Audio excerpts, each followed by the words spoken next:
మామూలుగా చేతిలో 2 లక్షల కంటే ఎక్కువ డబ్బులు కనుక ఉంటే అది చట్ట ప్రకారం క్రైమ్ అవుతుంది. ఈ రోజులలో చట్టం ఆ విధంగా చేసుకొచ్చారు. అదే సందర్భంలో ఇళ్లల్లో అవి వచ్చి చెక్ చేయరు కాబట్టి నడిచిపోతుంది. అది ఒక ఉల్లంఘన కిందనైతే చెప్తూ ఉంటారు, కానీ పట్టినట్టే ఉంటుంది. బయట రోడ్డు మీదకి 2 లక్షల వరకు మనం వెంట పెట్టుకుని పోవచ్చు. ఇప్పుడు ఎన్నికల సందర్భంలో 50,000కి మించి పట్టుకెళ్ళకూడదు. ఎన్నికలు అయిపోయినాయి కదా కాబట్టి అని పట్టుకెళ్తా ఒక వ్యక్తి నిన్న దొరికిపోయాడు. అయితే అతను తెలుగుదేశం పార్టీకి చెందిన మాజీ ఎమ్మెల్సీ బంధువు అని చెప్పి వీళ్ళు ప్రొజెక్ట్ చేస్తున్నారు వైసీపీ వాళ్ళు. ఎటువంటి పత్రాలు లేకుండా హైదరాబాద్ నుంచి కారులో తీసుకొస్తున్న 68 లక్షల రూపాయల నగదును పోలీసులు స్వాధీనం చేసుకున్నారు. సార్వత్రిక ఎన్నికల్లో భాగంగా ఎన్టీఆర్ జిల్లా జగ్గైపేట మండలంలో ఏపీ తెలంగాణ రాష్ట్ర సరిహద్దు గరికపాడు చెక్పోస్ట్ దగ్గర పోలీసులు వాహనాలు తనిఖీలు చేస్తున్నారు.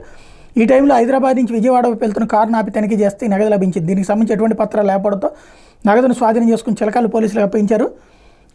ఇది బెట్టింగ్ మనీ అంటే మధ్యవర్తి దగ్గర పెట్టినటువంటి డబ్బులు అని భావిస్తున్నారు. అది పక్కన పెడితే డబ్బులు చేతిలో 50,000కి మించి ఉంటే అంటే ఇంకా ఎన్నికల సంఘం నిబంధనే నడుస్తుంది. కౌంటింగ్ అయిపోయి ఎన్నికల సంఘం ఇక పూర్తిగా మాకు సంబంధం లేదు, మీ పని మీరు చేసుకోండి అని చెప్పేదాకా కూడా ఆ నిబంధనలు అమల్లో ఉంటాయి.